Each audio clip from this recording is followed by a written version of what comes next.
আসসালামু আলাইকুম। আজকে ফতুয়ার একটি নতুন ডিজাইনের ড্রয়িং আপনাদের সাথে শেয়ার করব। আপনারা কিন্তু ছেলে বাচ্চাদের ফতুয়ার ডিজাইনগুলো অনেক বেশি পছন্দ করছেন, তো সেই জন্যই কিন্তু আমি আবার নতুন একটি ডিজাইন আপনাদের সাথে শেয়ার করতে চলে আসলাম। তো আমি কিন্তু ফতুয়ার মধ্যে প্রথমে কার্বন পেপার দিয়ে তারপরে এঁকে নিয়েছি ডিজাইনটি।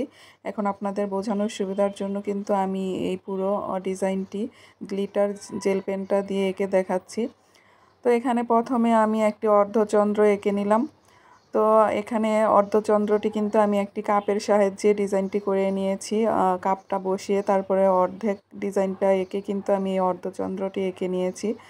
আর চাঁদের এই পাশটাতে অর্থাৎ চাঁদের পেছন দিকটাতে কিন্তু আমি একটি ফুলের ঝাড়ের মতো ডিজাইন করে নিচ্ছি।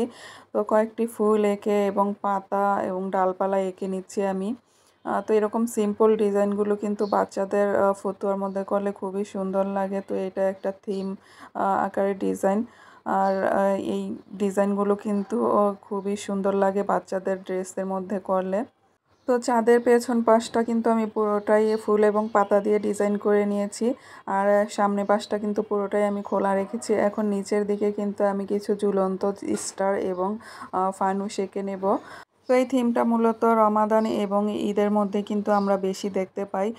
তো রমাদান যেহেতু শেষ, এখন আপনারা যে সামনে কিন্তু আরেকটি ঈদ আছে, ঈদুল আজহা। তো সেই উপলক্ষে কিন্তু বাচ্চাদের ফতুয়াতে এরকম একটি অর্ধচন্দ্রের এই ডিজাইনটি করে নিতে পারেন আপনারা।